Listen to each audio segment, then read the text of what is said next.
Hey there. Today we're going to take a quick look at my EDC bag. This is the bag that goes in another bag. So normally I'm carrying a backpack or something else. I'll take this bag and throw it into whatever bag I'm carrying, and I know I'll have all of the essentials I need. Let's take a quick look at the bag. First thing you'll notice is that as we open up the bag, the way these holders are structured is that if you're carrying it by this handle, the items don't fall out of their pockets. They fall down in their pockets so that they retain where they are. That makes it so that this bag stays organized.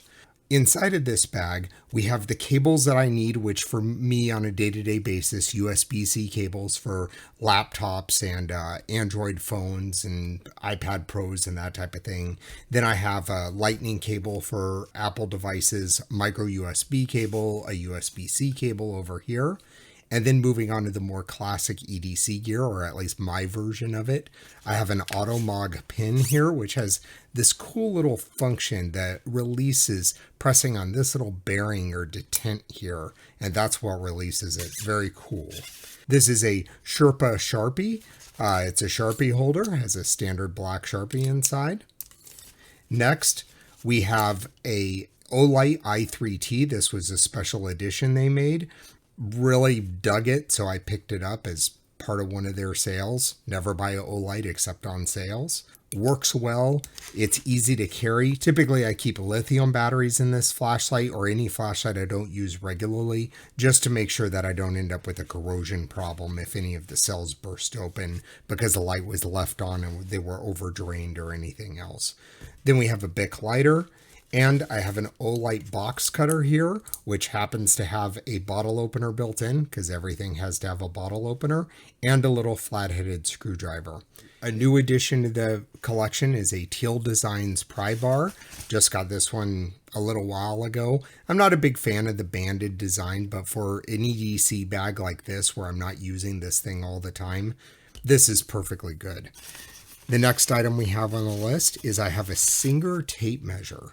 It's a pretty basic tape measure. It's 8 feet long. I like carrying this one because it's flexible, because I find that not everything I'm measuring can accommodate a metal tape measure, especially if I'm just out and about. I'm not doing some sort of house project.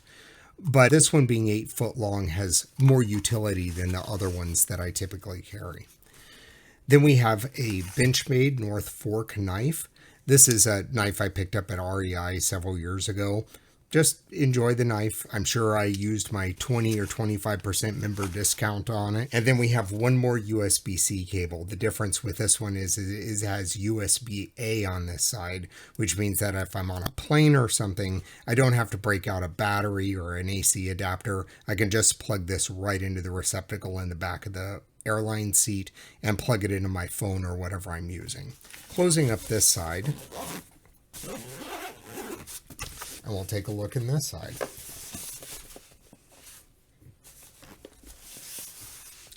So in this side of the bag, I have an Anker power adapter. And one of the things I like about this one is when I'm traveling, it's really easy for me to just plug in the power cord to this and then plug any other AC adapters I need into the top of this. And then it has 2 USB-A ports and 2 USB Type-C ports. That's a cool addition. I like it. Most of the time I don't even use these receptacles unless I'm carrying more than 4 devices, because typically I have a few devices that can charge on the lower output of these ports, and then I'll use these ones to charge things like laptops. Next item on my list here is I have an Anker power bank. This one I find lasts me a long time. I'm not typically driving a laptop for very long off of this particular power bank, but for just about every other purpose I have, it works great, and I never really think about charging it. I've had a number of them over the years. I've had like Omni charges and stuff like that, but as they die, I find that I move back to these more basic power banks. And then as the technology updates, I can always just replace them with additional, more economical power banks rather than getting ones that give you displays and other stuff. Then here I have a Leatherman. In this kit, we have a Wave, which does have the bit driver function in it and has that kind of micro driver function too, which I really like about the Charge. One of the more common features I use on my Charge right there. So that is a mini flathead and you can spin him around. I do carry additional Leatherman bits with this particular multi-tool because this is one step back from the EDC I'm carrying on me. So this bag covers like 80 or 90% of my use cases at an average day. It's not got a first aid kit. It's not got a lot of the other kind of extended EDC stuff that I might pack if I was going a particular place, like say I was going on a hike or I was going on some sort of outdoors trip. I might have a different variety of stuff, but it's always supplementing this rather than replacing this. This is like the core kit that if I'm running around town or I'm going to go and get on a plane, swap out the multi-tool, get rid of the blades, and I'm off to the races. And I can feel fairly confident that I can survive 1 or 2 day trips without sitting in a hotel room at night and going, damn it, where is my USB-C cable? So that's what this bag is to me. It's the bag I just throw in other bags and take with me so that I don't have to spend all my time moving my junk from one bag to another bag.